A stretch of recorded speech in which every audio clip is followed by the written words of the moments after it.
Welcome back to Dungeon Brew. Today we are going to be pulling back the GM screen and talking about what most GMs won't say out loud, and that is we lie. Yes, we lie, and today I'm going to teach you how to do it right without being a bad GM and without losing your players' trust. We're going to talk about how you have this narrative sleight of hand that turns a decent campaign into a great campaign. Let's get to it.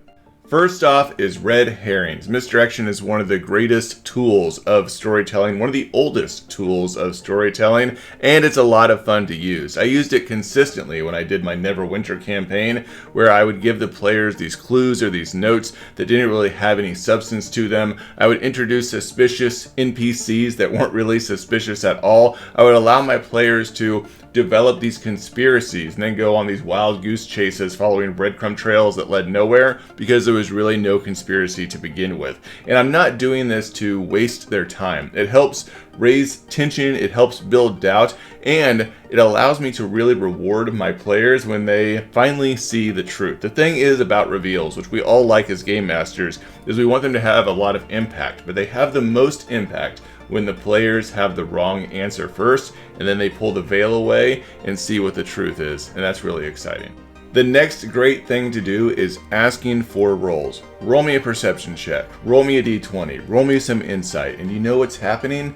Absolutely nothing. But now they're paranoid. Now they're second guessing about what might be around the corner, and it gives this reassuring kind of conviction that something is going on even when they are not in the spotlight. So there's always this tension, and when you do it sparingly enough, it teaches them to kind of be on the lookout, be on their toes, and it builds that intensity around the table, which is really exciting again for any game. Now you don't want to overdo this, but using it maybe once a session or twice a session in kind of this nuanced way, it builds this phantom tension around the table that you'll find that your players actually enjoy.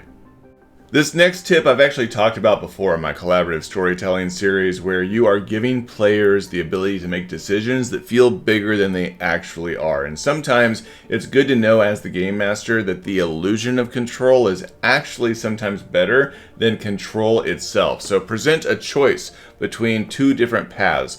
You know, as the game master, they're going to loop back around to the same destination, but by framing it as a decision on if they want to take the left path or the right path, and it allows them to potentially progress in a particular way, feels as though they have a lot of agency. Now, you're not wanting to steal away their agency. Their decisions do matter. They really do, but it doesn't always matter in the way that they think they do. So giving more options and more room to make decisions can be really exciting for players, and really that's what storytelling is all about, is feeling like you're in the driver's seat. This next one is actually one of my favorites. It's letting the players think that they outsmarted you, which is probably one of the biggest GM lies that are out there.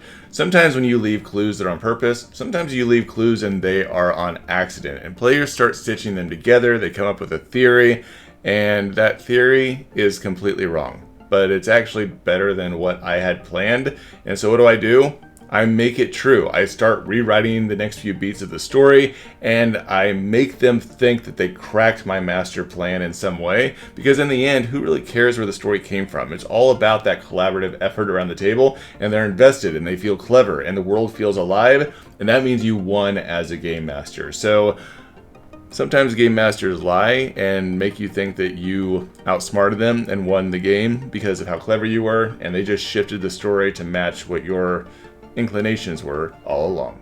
Now, I want to be clear. You may be tricking them, but you shouldn't be betraying them. This isn't a license to just gaslight your players. There's really a difference between misleading them and manipulating them. Every lie that a game master gives needs to have a payoff. Every fake out needs catharsis. If you're going to make them paranoid, you should be rewarding them when they trust the right person. If you're going to hide the truth, you want to make sure that the reveal makes the world richer, not smaller. Think of your players like co-writers, not marks. You're not conning them, you're entertaining them. And if you lie well enough from behind that game master screen, your players are probably going to thank you for it.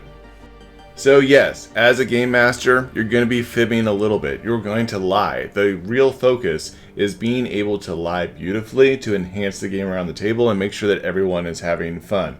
You're going to have some empathy for your players, and you're going to be playing with illusions in the process to really enhance the story that you're telling and have a lot of fun, again, with those players. I hope that you've enjoyed this video. Hit that like and subscribe button, and go check out our Patreon, where we have resources for game masters like you. Dungeon Brew.